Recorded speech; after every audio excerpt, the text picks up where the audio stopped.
오늘 말씀 보겠습니다. 오늘 말씀 이사야서 22장 1절에서 14절 말씀, 구약 991페이지에 있습니다. 우리 한 절씩 교독하겠습니다. 환상의 골짜기에 관한 경고라. 내가 지붕에 올라가면 어찌함인고. 수고하며 떠들며 즐거워하던 고르며 너의 죽임을 당한 자들은 칼에 죽은 것도 아니라 전쟁에 사망한 것도 아니라 너희 가론들도 다 함께 도망하였다가 활을 버리고 결박을 당하였고 너의 멀리 도망한 자들도 발견되어 다 함께 결박을 당하였도다. 그러므로 내가 말하노니 돌이켜 나를 보지 말지어다. 나는 슬피 통곡하겠노라. 내 딸 백성이 패망하였으므로 말미암아 나를 위로하려고 힘쓰지 말지니라. 환상의 골짜기에 주 만군의 여호와께로부터 이르는 소란과 발핌과 혼란의 날이여, 성벽의 무너뜨림과 사납게 사무쳐 부르짖는 소리로다. 한 사람은 화살통을 내었고 병거 자와 마병이 함께하였고 기르 사람은 방패를 드러냈으니 병거는 내 아름다운 골짜기에 가득하였고 마병은 성문에 정렬되었도다. 그가 유다에게 잡혔던 것을 벗기매 그날에야 내가 숲을 곡간의 변기를 바라보았고 너희가 다윗성에 무너진 곳이 많은 것도 보며 너희가 아랫못에 물도 모으며 또 예루살렘의 가옥을 개수하며 그 가옥을 하러 성벽을 견고하게도 하며 너희가 또 엣못에 물을 위하여 두 성벽 사이에 저수지를 만들었느니라. 그러나 너희가 이를 행하신 이를 앙망하지 아니하였고 이 일을 옛적부터 경영하신 이를 공경하지 아니하였느니라. 그날에 주 만군의 여호와께서 명령하사 통곡하며 애곡하며 머리털을 뜯으며 붉은 배를 따라 하셨나니 너희가 기뻐하며 즐거워하여 소를 죽이고 양을 잡아 고기를 먹고 포도주를 마시면서 내일 죽으리니 먹고 마시자 하는도다. 만군의 여호와께서 친히 내 귀에 들려 이르시되 진실로 이 죄악은 너희가 죽기까지 용서하지 못하리라 하셨느니라. 주 만군의 여호와의 말씀이니라. 아멘. 자, 우리가 지난 시간에 두마와 아라비아에 대한 이사야 선지자에게 임한 환상에 대해서 살펴보았는데요. 오늘 우리가 살펴볼 내용이 유다에 대한 내용이에요. 유다. 지금까지 우리가 살펴봤던 내용이 유다의 주변 열방들에 대한 심판의 메시지를 살펴보았는데, 오늘 갑자기 유다에 대한 예언이 이사야 선지자를 통해서 전해지는데, 이 유다 또한 하나님의 심판을 받게 된다라는 것을 지금 예언을 한단 말이에요. 다시 말해서 유다도 열방에 속해 있다라는 것이 오늘 본문의 22장의 주요 메시지예요.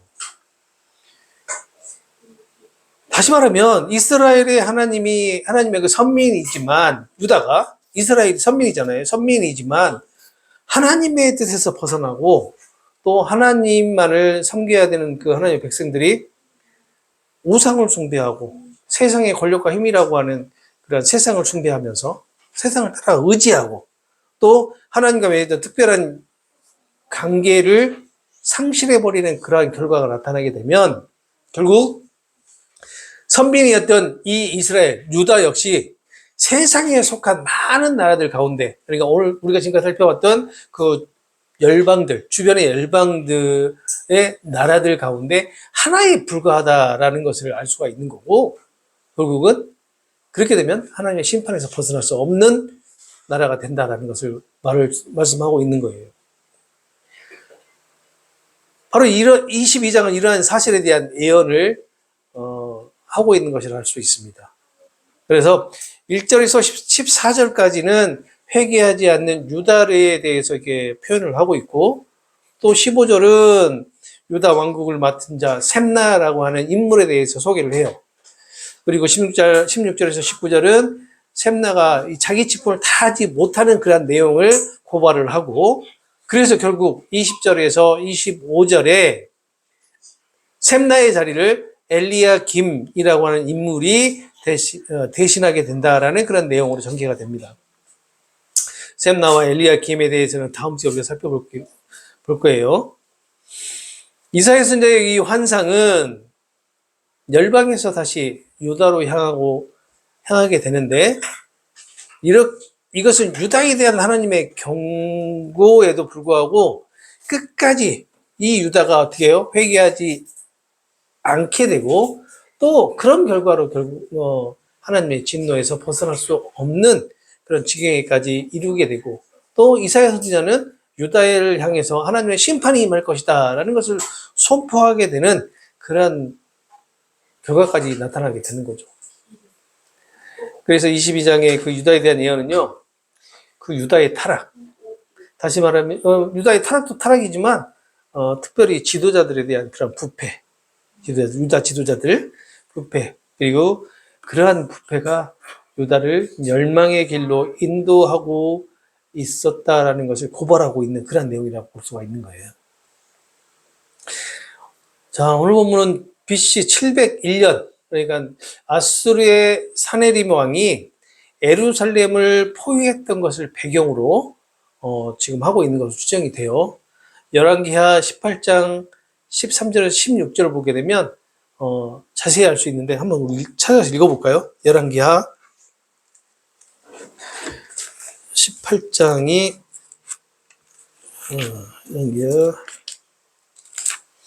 18장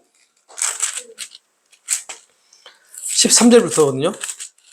13절에서 우리가 16절까지 한번 읽어볼까? 자, 13절에서 18장, 593페이지. 제가 읽어드릴게요. 한번 쭉 따라와 보세요. 히스기야 왕 제14년에 아수르의 왕 사네림이 올라와서 유다 모든 견고한 성읍들을 쳐서 점령하며, 그러니까 사네림 왕의 그 비석에 보게 되면 유다의 46개 성읍을 점령했다라는 그런 내용이 있다라고 말씀드렸어요. 지난번에. 그렇게 유다의 성읍들을 이제 점령을 했어요. 유다의 왕 히스기야가 라기스로 사람을 보내서 아수르 왕에게 이르되 내가 범죄하였나이다. 나를 떠나 돌아가소서. 왕이 내게 지우시는 것을 내가 당하리이다 하였더니 아수르의 왕이 곧 은 300달란트와 금 30달란트를 정하여 유다 왕 히스기야에게 달라고 한단 말이에요. 그러니까 유다의 왕 히스기야가 아수르의 왕 사네립한테 가가지고 잘못했습니다 한 거예요. 그러니까 사네립이 뭐라고요? 야, 그러면 은 300달란트하고 금 30달란트를 갖고 와 라고 한 거란 말이에요. 그랬더니 히스기야가 어떻게 했어요? 히스기야가 참 봐보세요. 어떻게 했는가? 여호와의 성전과 왕궁 곳간에 있는 은을 다 주고, 여호와의 성전이 뭐예요? 예루살렘 성전이에요. 예루살렘 성전에 있는 걸 다 줬다는 얘기예요. 또 그때 유다 왕 히스기야가 여호와의 성전문에 금과 자기가 모든 기둥에 입힌 금, 그러니까 성전의 기둥에 입혔던 모든 금까지 싹 긁어 모아다가 누구에게 줬어요? 아수르에게 줬단 말이에요. 바로 그 내용이에요. 그 내용. 지금 이 내용이 참 대단하죠? 이렇게 46개 성읍을 점령을 하고, 그리고 난 다음에 마지막으로 예루살렘을, 그러니까 남유다를 완전히 굴복시키기 위해서 예루살렘 성을 포위를 합니다. 포위를 해요. 그래가지고 포위를 하는데 어느 정도까지 포위를 하냐면 거기서 굶어 죽는 사람이 생길 정도까지. 그래서 하나의 성이 형성이 됐다고 하면 포위를 하더라도 그 성에서 어느 정도 버틸 수 있는 식량들이 비축돼 있잖아요. 그런데 그 식량들과 물과 식수들 그런 것들이 모두 바닥내서 굶어 죽는 사람들이 생길 때까지 포위를 해버린단 말이에요. 고통스럽겠죠. 힘들었겠죠. 바로 그런 상황이에요. 지금 그런 상황에서 오늘 말씀이 주어집니다. 1절부터 4절까지 보시게 되면 환상의 골짜기가 나오는데, 이 환상의 골짜기는 예루살렘의 상징적인 그런 표현이라고 볼 수가 있어요. 예루살렘의. 자, 어찌된 일이냐라고 한단 말이에요. 어찌된 일이냐. 너희에게 무슨 날이 일어났기에 모두가 그렇게 지붕 위로 올라가서 있느냐라고 1절에 얘기를 해요. 너희들이 흥청망청 떠들어대는 소란스러운 그 소리가 들리는데 너희 가운데 쓰러져 죽은 자들은 칼에 찔려 죽은 것이 아니고 전쟁터에서 싸우다가 죽은 것도 아니다 라고 얘기를 한단 말이에요. 설명을 하겠지만 쭉 먼저 본문부터 한번 쉽게 살펴볼게요. 너희 지도자들은 모두 도망을 치다가 사로잡혔고 활도 한 번도 쏘아보지도 못하고 모두 붙잡혀서 포로가 되고 말았다라고 한단 말이에요. 3절에. 그리고 사로잡힌 너희들도 질에 겁을 먹고 멀리 도망쳤다가 모두 붙잡혀서 비참하게 포로로 신세가 되었다라고 얘기를 하죠.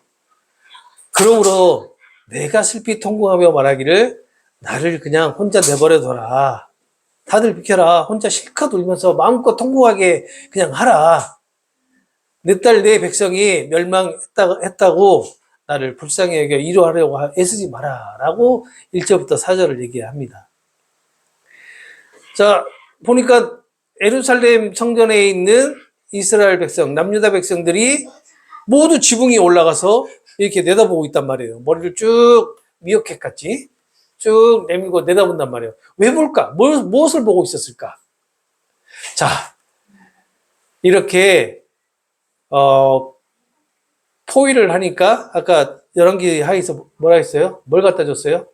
성전에 있는 금과 은까지 싹 탈탈탈 몰아가지고 줬단 말이에요. 사내의 왕에게. 그러니까 잠깐 물러갑니다. 잠깐 물러가요. 포위했던 것을 좀 풀어준단 말이에요. 바로 그 모습이에요. 그러자 이 예루살렘 성전 안에 있었던 남유다 백성들이 어떻게 해요? 잔치를 벌입니다. 적이 물러갔다고. 그 내용이 2절이죠. 흥청망청 떠드는 소리. 바로 그게 그 소리예요. 잔치를 벌여요. 그런데 그 잔치가 어떤 가운데 일어나는 잔치예요? 쓰러져 죽은 자들. 다시 말하면 전쟁으로 인해서 칼에 의해서 죽은 자들도 아니고, 막 이렇게 그 전투에서 죽은 자들도 아니고, 그런 죽은 자들이 쓰러져 있는 가운데 잔치를 벌이는 거예요. 사실 아까도 얘기했죠. 굶어 죽고 목말라 죽은 사람들이 다 쓰러져 있는 가운데 이렇게 지금 잔치를 벌이고 있는 거예요. 누가요? 남유다가. 그리고 3절 보니까 어떻게 했어요? 모두가 다 도망갔다요. 누가? 지도자들이. 그렇게 포위를 해버리니까, 아수르가 포위를 해버리니까 이 남유다의 지도자들이 어떻게 해요? 자기 살기 차에서 도망가 버린 거예요. 그런데 그냥 그 사람들이 탈출을 성공했느냐? 그런 게 아니고 도망갔지만 어떻게 했어요? 잡혀서 다 포로가 됐단 말이에요. 그러니까 그런 표현을 하잖아요. 아니, 전쟁을 하기 위해서 적군이 밖에서 포위를 하고 있는데 활도 한번 쏴보지도 못하고 모두 포로가 되었다는 거예요. 어? 그래서 선지자는 슬퍼한다는 겁니다. 이런 내용을 보고, 이런 모습을 보고 선지자는 슬퍼하는데 내가 애통해하고 통곡을 하는 것에 대해서 위로하려고 애쓰지 마라 라고 4절에 얘기를 하는 거예요. 이런 모습을 선지자에게 만약에 환상으로 보여주셨다면, 환상으로 보여주시고 이것이 앞으로 이루어질 남유다의 그런 모습이다라고 한다면, 내 조국의 모습이다라고 한다면 정말 암담하겠죠. 내가 지금 이렇게 하느님의 예언을 받는 선지자예요. 그런데 나에게 내 나라가, 내 민족이, 내 가족이 앞으로 이루어질 일들에 대해서 이렇게 보여주신단 말이에요. 환상으로. 그런데 그게 좋고 성공하고 아주 잘 되는 그런 모습이면 모르겠는데 이렇게 어이없이 패방하는 그런 모습을 보인다면 선지자의 입장에서는 정말 암담하겠죠. 예, 정말 암담할 것 같아요. 여기서 보게 되면 오늘 본문에서 바로 그런 암담한 모습을 찾아볼 수가 있어요. 왜냐하면 예루살렘이라고 하는 이 성경에서 예루살렘을 표현을 할 때 주로 시온산이라고 표현을 많이 하거든요. 그러면 시온산이라고 하는 것은 산, 꼭대기를 얘기한단 말이에요. 시온산 꼭대기. 꼭대기에서 볼 수 있는 것은 뭐죠? 멀리 다 내다볼 수 있는 거잖아요. 그러니까 그만큼의 시야가 넓어진다는 거잖아요. 그런데 골짜기를 한번 생각해 보세요. 골짜기. 높은 산 가운데 골짜기 같은 경우에는 멀리 내다볼 수 있을까요? 없을까요? 바로 앞에 보이는 것밖에 볼 수 없잖아요. 다 가로막혀서. 산에 가로막혀서. 특히나 이 어두운 골짜기에서는 아무것도 내다보지 못한다는 거죠. 이것을 딱 보면 무엇이 생각나요? 영적인 시각이 완전히 잃어버린 남유다 백성들의 그런 모습을 볼 수 있는 거예요. 한치 앞을 내다볼 수 없는. 다시 말하면 지금 이 흥청망청 이렇게 잔치를 벌이고 있는 그런 모습을 통해서 곧 있으면 바벨론에 의해서 다시 한번 침략을 당하고 완전히 멸망할 거에 대한 그러한 내용들을 전혀 인식하지 못하고 있는 거죠. 그러니까 하나님의 심판이 임하고 있다는 것을 선지자는 계속해서 말을 하고 있지만 이스라엘 백성들은 그것을 어떻게 해요? 느껴요, 못 느껴요? 못 느낀단 말이에요. 깨닫지 못한단 말이에요. 그런 내용을 지금 1절에서 4절까지 쭉 얘기를 하고 있는 거예요. 선지자는 하나님의 그 예언을 통해서 앞을 계속 내다보고 있고 그 내다본 것을 계속 남유다 백성들에게 얘기를 해주고 있지만 남유다 백성들은 아무리 선지자가 얘기를 해준다 해도 그것을 깨닫지 못하고 인식하지 못하고 있다는 것을 얘기합니다. 그러니까 이거죠. 어떻게 보면 하나님께서 우리에게 하나님이 직접 말씀해 줄 수도 있지만 그 외에도 다른 여러 가지 방법으로 우리에게 우리의 앞날에 대해서 우리 앞으로 나갈 길에 대해서 이렇게 예언을 해줄 수도 있습니다. 그렇지만 우리가 영적으로 둔화돼 가지고 어떻게 돼요? 그것을 깨닫지 못하고 있는 거. 그것과 좀 비슷한 내용이라고 볼 수가 있는 거죠. 뭐 구약의 지금 남유다의 모습이 이 시대에도 역시 마찬가지 그렇게 지금 하나님의 말씀을 깨닫지 못하는 하나님의 말씀을 매일매일 본다 하더라도 매일 뭐 묵상하고 매일 뭐 큐티를 하고 한다 하더라도 정작 정말로 하나님께서 하실 말씀을 받아들이지 못하고 깨닫지 못하는 그런 부분들이 많잖아요. 바로 그런 것을 얘기를 하는 것 같아요.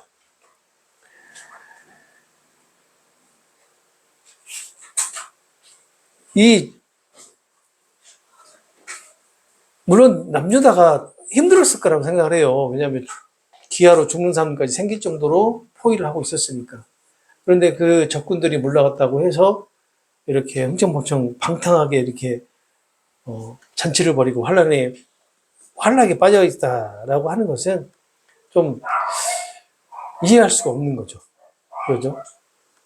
굶어서 죽어가는 시체들이 널브러져 있는데 그런 가운데서 그렇게 했다라는 거죠. 그래서 즐거워한다라고 하는 그런 말이 4절에 있는데 4절에 보게 되면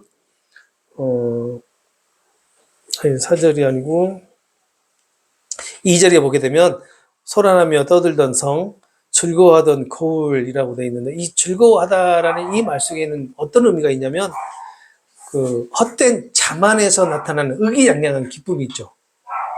그러니까 아수르 군대가 이제 후퇴를 하니까 다시 돌아가니까 자신도 모르게 의기양양한 그런 모습이 나타나는 거. 그러면서 즐거워하고 기뻐하는 그런 모습들을 좀 묘사를 하고 있는 거예요.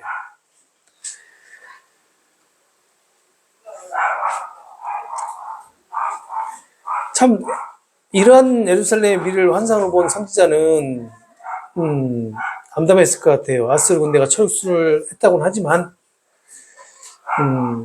그래서 마지막 절에 4절에 보게 되면 이러죠. 눈물을 흘리면서 위로를 하지 말라. 실컷 울게끔 놔둬라. 라고 지금 하고 있는 거죠.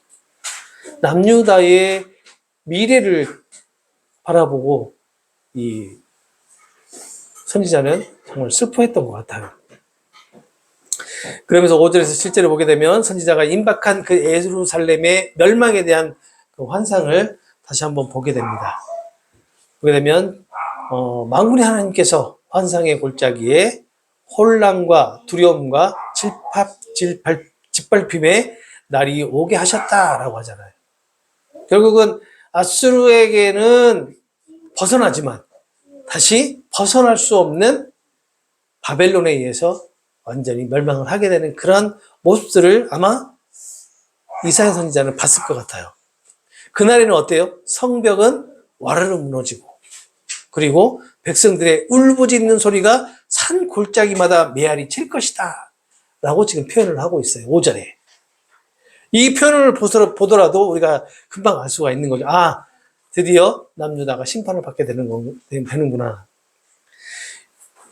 이 적군의 공격을 받아서 성벽이 무너져 내리는 소리와 살려달라고 하는 백성들의 비명소리가 예루살렘을 둘러싸고 있는 산들에서 메아리쳐 울릴 것이다 라고 이렇게 표현을 하고 있고, 엘람 족속은 군마가 끄는 전차를 타고 활을 쏘아대며 기르 족속은 방패를 꺼내들었다라고 얘기를 하고 있죠. 엘람과 기르가 예루살렘 성을 포위하고 공격을 하는 아수르 군대에 속한 나라인 것 같지는 않아요. 엘람과 기르가 보게 되면 BC 586년에 예루살렘을 포위한 바벨론의 느부갓네살 왕의 군대, 이 군대를 주장하는 그런 학자들도 있어요. 근데 이것도 맞는 것 같아요. 그런데 엘람과 기르가 어디냐? 메대예요, 메대. 우리가 지도를 통해서 알고 있죠? 페르시아 위쪽에, 지금의 어디? 이란. 지금의 이란. 그쪽. 그러니까 엘람과 기르는 바벨론을 멸망시킨 또 페르시아에 대한 비유적인 의미를 사용하고 있기도 해요. 왜냐하면 엘람이 어디예요? 페르시아. 그리고 페르시아하고 메디하고 둘이 연합을 해서 바벨론을 멸망을 시키잖아요. 물론 메디하고 바벨론하고 같이 힘을 모아가지고 아수르를 어떻게 해요? 멸망을 시켜요. 그리고 난 이후에 다시 바벨론은 페르시아와 메데 이렇게 손을 잡고 연합군이 바벨론을 멸망을 시키고, 그리고 난 이후에 페르시아가 메데까지 멸망을 시켜버리잖아요. 그런 역사적인 사건들이 있었어요. 그래서 여기서 말하는 것이 엘람과 기르가 지금 시대적으로 봤을 때는 바벨론의 느부갓네살 왕이 남유다를 멸망시켰을 때 그때였을 것이다라는 주장이 맞는 것 같기도 해요. 아무튼 엘람과 기르는 두 나라의 그 활을 잘 쏘는 사람들과, 그러니까 궁사들이죠. 궁사들과 병거부대, 그리고 기마대, 기병대, 보병대 이런 것들을 지금 의미하고 있는 거예요. 너 예루살렘의 아름다고 기름진 골짜기에는 대적들의 군마와 전차들로 가득 찼다. 이 남유다의 예루살렘에 이렇게 적들이 가득 찼고 모든 성문들 앞에는 원수들의 기마병으로 진을 치고 있다라고 하는데, 이것이 바로 바벨론에 의해서 예루살렘이 포위되는 2차 포위 사건이에요. 이 사건이 586년에 있었어요, 진짜로. 그러니까 이때도 역시 마찬가지 아수르에서 포위당했던 것 같이 그런 포위를 당하게 됩니다. 그러니까 남유다가 멸망할 때까지 이렇게 되는 거죠. 성문 앞에는 마병들이 정렬해 있다라는 것은 예루살렘의 운명이 풍전등화와 같다라는 것을 우리가 알 수가 있는 거죠. 금방 이제 멸망하게 돼요, 이제. 그래서 8절부터 11절은 임박한 공격, 위협에 직면한 유다의 왕에 대해서 소개를 합니다. 아마 이 왕은 히스기야 왕일 거예요. 히스기야 왕일 것이고, 그 유다의 어떻게 보면 군사력으로 방어했던 그 방어진들이 전부 다 무너지고, 그리고, 나서야 그렇게 그러니까 방어를 했던 방어진들이 무너지고 나서야, 그때서야 이 히스기야 왕은 대적들과 싸우기 위해서 병기고에 가서 무기들을 챙긴단 말이에요. 이미 1차 방어진이 전부 다 무너졌어요. 무너졌는데 그때서야 무기를 챙기는 거예요. 그런데 여기에서 주는 내용이 있어요. 하나님께서 유다 백성들에게 이렇게 포위를 통해서 위협을 가하고 있을 때 하나님의 백성들이 과연 무엇을 의지하는지를 보고자 하셨던 것 같아요. 그러나 유다의 왕 히스기야는 자기가 가지고 있는 군사력을 의지를 하게 됩니다. 다시 말하면 하나님을 의지해야 되잖아요. 하나님을 의지해야 되는데 하나님을 의지하지 않고 자신이 가지고 있는 군사력 의지에 그래서 병기고가에서 무기를 막 살피는 거예요. 다시 하나님 앞으로 이끌어와서 본인들의 그 잘못된 그런 모습들을 회개하고 이렇게 하나님께 다시 돌아오려고 하는 그런 모습이 아니라 일단은 자기 스스로의 힘과 능력으로 어떻게 해보겠다라고 하는 그런 모습을 지금 보여주고 있는 것이 지금 8절에서 11절까지 그런 내용이에요.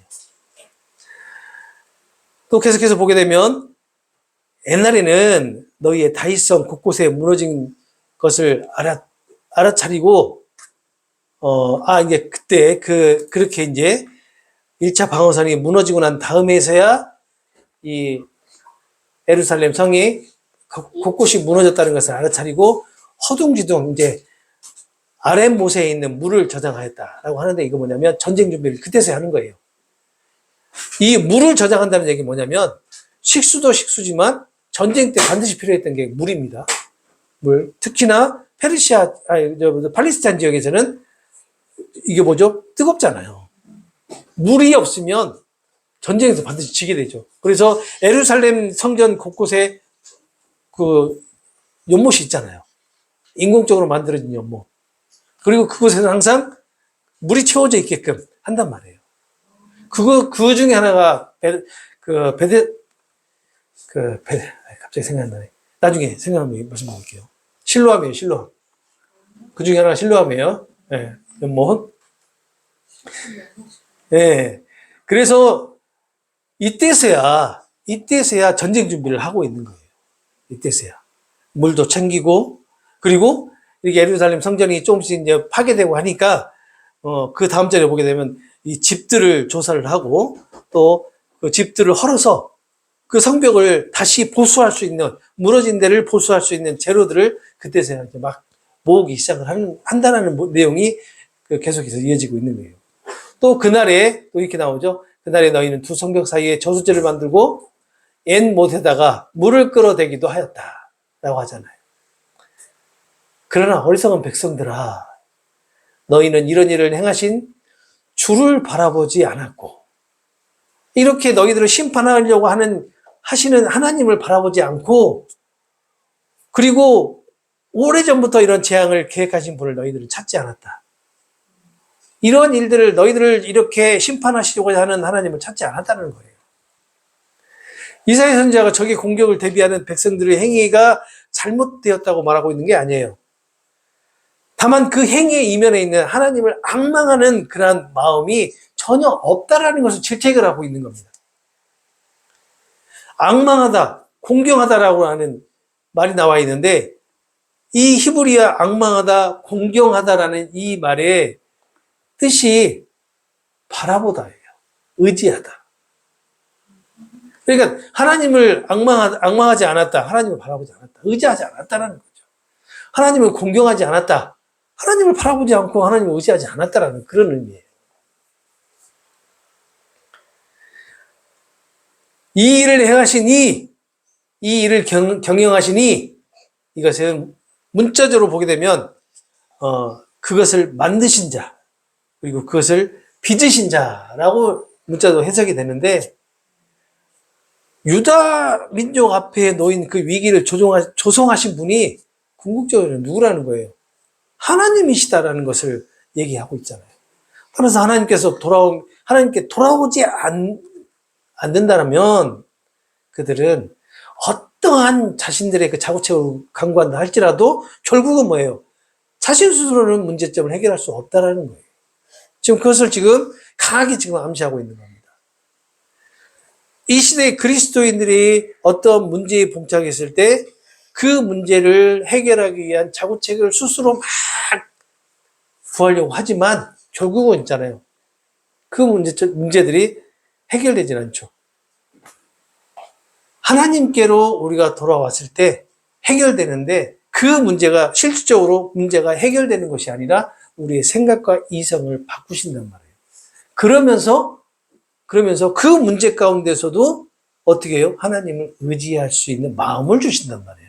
이게 해결책이에요. 다시 어떻게 하는 거예요? 하나님을 바라보는 거란 말이에요. 하나님을 의지하는 거. 앙망하고 하나님을 공경하는 거란 말이에요. 자, 우리가 회개하고 막 돌아선다 해서 우리에게 우리 앞에 눈앞에 보여 있는 지금 벌어져 있는 그 문제들이 바로 짠 하고 해결되는 게 아니에요. 그 일은 그대로 진행이 되죠. 그렇지만 감당하기 힘들었던 그리고 고통 가운데 있었던 그 나의 그 내면에 그 모든 일들을 감당하면서 기쁨으로 그리고 감사함으로 하나님을 바라보고 의지하는 그러한 모습으로 바꿔주신단 말이에요.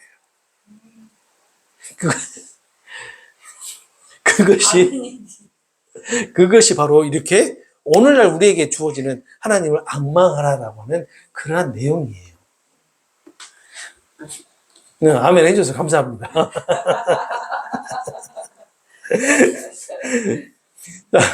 여호와 하나님께서 유다 백성들을 해결하지 않으면 멸망할 것이라는 경고를 수없이 많이 했어요. 그렇잖아요. 왜? 주변의 열방들을 계속해서 심판을 하시면서 그 심판을 하면서 주어진 메시지가 뭐였어요? 야, 너희들도 이렇게 하나님의 심판을 받을 수 있어! 라는 그런 내용을 계속 주잖아요. 그러니까 너희들이 빨리 우상을 버리고 너희들이 가지고 있었던 세상, 바라보는 세상에서 다시 하나님께 눈을 돌려! 라고 계속 얘기를 하는데도 불구하고 남유다가 북이스라엘이 했던 것 같이 똑같은 절차를 그대로 밟아서 우상을 숭배하고 이 세상의 권력과 힘을 의지해버리잖아요. 이 죄악은 너희가 죽기까지 용서하지 못하리라는 저주를 받게 된단 말이에요. 오늘 본문에도 그게 나와 있어요. 본문에 저주의 메시지가 있었네. 그러고 보니까 너희는 기억하느냐? 그때 그 전능하신 만군의 주께서 너희를 불러 모아서 이르시되 너희는 슬피 울며 통곡하라. 너희의 머리털을 밀고 베옷을 입어라 라고 하잖아요. 여기서 말하는 게 머리를 밀고 베옷을 입으라는 게 뭐예요? 회개하고 돌아오라는 거예요. 그런데 보라는 거예요. 그때 너희가 어떻게 했느냐? 어떻게 했느냐? 도리어 너희는 흥청망청 떠들며 웃으며 기뻐했다라는 거예요. 그러니까 하나님께서 너희들에게 충분하게 기회를 줬다. 너희들이 다시 돌아올 수 있는 기회도 줬고 너희들이 하나님을 앙망할 수 있는 기회도 줬는데 너희는 어떻게 했느냐? 너희들은 하나님을 바라보지 않고 하나님을 의지하지 않고 너희들 스스로 모든 일이 해결된 양 이렇게 흥청망청 떠들면서 잔치 벌이고 기뻐했다라는 겁니다. 소를 잡고 양을 잡고 또 고기를 먹고 포도주를 마시면서 했다는 거예요. 어떻게 해요? 자, 내일이면 우리가 죽을 테니까 오늘 실컷 먹고 마셔버리자. 야, 이렇게 했다는 겁니다. 꼭 오늘날 우리의 모습 같지 않아요. 꼭 그러잖아요. 우리 그 휴거 나온다 하니까 막 휴거 된다고 하니까 그냥 막 그 전날까지 막 해서 모든 거 다 팔아 제끼고 그냥 뭐 흥청망청 막 그랬던 모습 그대로 지금 보여주는 거예요. 마찬가지죠. 그래서 만군의 여호와께서 내 귀에 대고 분명히 말씀하셨다. 이사야 선지자의 귀에 대고 말씀하셨대요. 뭐라고요? 14절 한번 읽어볼까요? 예. 신이 내 귀에 들려 이르시되 진실로 이 죄악은 너희가 죽기까지 용서하지 못하리라 하셨다. 이 저주의 말이에요. 하나님께서 이러한 백성들에게 너희는 절대로 용서받을 수 없다라고 한단 말이에요. 자, 구약에서 이렇게 하나님께서 저주의 말씀하셨는데 신약에서도 저주의 말씀합니다. 신약에서도 저주의 말을 하는데 어떤 말이냐면 성령을 해방하면 구원을 받지 못한다는 말을 하죠. 성령 해방죄.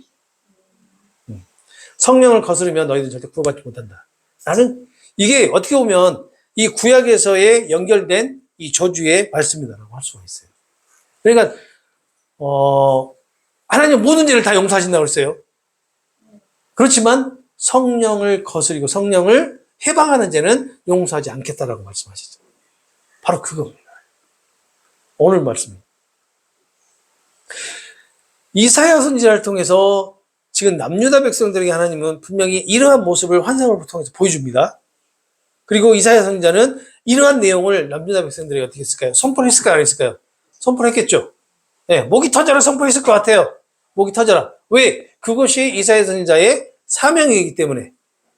그리고 이사야 선지자는 지금까지 너무나 많은 일들을, 많은 환상을 보면서 정말로 암담한 모습도 봤잖아요. 심지어는 대적이 멸망하는 모습을 통해서 가슴 아파하는 모습도 보였잖아요. 그런데 하물며 대적, 원수의 그 멸망을 보면서도 가슴 아파하는데 내 민족, 내 가족이 멸망을 하게 되는 그런 모습을 환상으로 보여주시는데 얼마나 암담했을까? 이사야 선지자는. 이 시대에 그곳에 태어나서 그러한 환상을, 그런 예언을 받게 되는 이사야 선지자도 참 불쌍한 선지자라고 볼 수가 있죠. 남들은 그런 걸 못 보잖아요. 남들은 이런 예언을 듣지 못하잖아요. 물론 하나님께서 선택받은 선지자이긴 하지만 그래도 한편으로는 인간적인 면에서는 너무나 감당하기 힘들었을 것이다 라는 그런 마음이 들어요. 오늘날도 역시 마찬가지. 우리에게 이러한 메시지를 누구에게 줬어요? 예수님에게 줬단 말이에요. 예수님에게 선지자의 역할을 담당할 수 있는 그런 직분을 주셔가지고 예수님께 이러한 모든 메시지를 주셔가지고 예수님이 그 메시지를 전부 다 선포를 하시고 3년 동안의 공생의 기간 동안에 다 선포하시고. 왜? 예수님이 뭘 선포했죠? 하나님 나라를 선포했으니까. 하나님 나라를. 그런데 하나님 나라를 선포했는데 유대 민족이 하나님 나라를 선포한 그 내용을 받아들였어요? 안 받아들였어요? 안 받아들였잖아요. 결국 어떻게 했어요? 그 유대 민족이 예수님의 십자가에 달았잖아요. 우리가 달았잖아요. 메시지를 통해서, 이 성경이라고 하는 이 메시지를 통해서 우리에게 하나님 나라를 선포하셨는데도 불구하고 우리는 어떻게 해요? 지금도 예수님을 십자가에 못 박고 있잖아요. 아닌가? 나만 그런가? 나만 그런가 봐요? 바로 이런 모습이에요. 우리 모습이란 말이에요. 그런데 이사야 선지자와 예수님의 이 예언의 말씀이 다른 건 뭐냐면요. 이사야 선지자는 이렇게 해서 결국은 남유다가 멸망하는 모습을 보게 되지만 예수님은 자신이 멸망하심으로 예수님 스스로 본인이 멸망하시고 우리를 그 멸망에서 구원해내신단 말이에요. 이것이 차이점입니다. 이것이. 결국은 이렇게 이사야 선지자를 통해서 남유다가 멸망하긴다라는 그런 메시지를 주시지만 결국은 이 남유다가 모두 전멸해버린 것이 아니라 구루터기 남은 자를 두셔가지고 결국 다시 구원의 역사가 일어나는 그러한 끈으로 연결을 하신단 말이에요. 그 구원의 역사를 예수님께서 오셔서 다 이루시고 결국 이 모든 저주와 멸망이라고 하는 이 메시지를 저주를 혼자 다 감당하시고 그리고 하나님께서 택한 백성들을 구원하시는 것을 완성하시고 이루신단 말이에요. 이렇게 구약과 신약이 같이 연결돼서 해석이 되어지는 거예요. 남유다의 백성, 하나님께서 선민, 정말 아끼시고 사랑했던 그 남유다의 심판은 벗어날 수 없었어요. 그렇다면 우리는요, 마찬가지로 그 심판에서 벗어날 수 없죠. 그렇지만 우리도 심판대에 서지만 하나님께서 우리에게 약속하신 그 언약의 말씀을 성취하시기 위해서 택감을 받은 자들은 심판대에 서지만 결국 심판을 받지 않죠. 구원을 받는 그런 역사가 일어나게 됩니다. 이것이 하나님께서 택한 백성들에게 주어진 메시지죠. 오늘날 그리스도인들에게 주어진 메시지입니다. 교회 다닌다고 그리스도인이라고 정말 거룩한 척 하고 다니는 그런 사람들 많아요. 그런데 세상에서는 어떻게 해요? 정말 세상 사람들보다 더 악한 삶을 살아가고 있는 사람들도 많아요. 그래서 그런 사람들에게, 물론 그런 사람들이 거의 다 우리 모두라고 생각하시면 됩니다. 모두. 결국은 심판에서 벗어날 수 없는 거죠. 우리가 죄 없다, 의롭다라고 하는 그런 말씀을, 치감을 받지만 그 죄가 없어지는 게 아니에요. 그 죄는 그대로 남아있어요. 그렇지만 우리를 의인으로 봐주시는 거예요. 그런 메시지예요. 그런데 정말로 의인인 척, 정말로 내가 거룩한 척 하는 그런 모습은 잘못된 모습이 아닐까 싶습니다. 오늘은 여기까지 하겠습니다. 다음 주에는 22장 25절까지 해서 마무리를 짓도록 하겠습니다.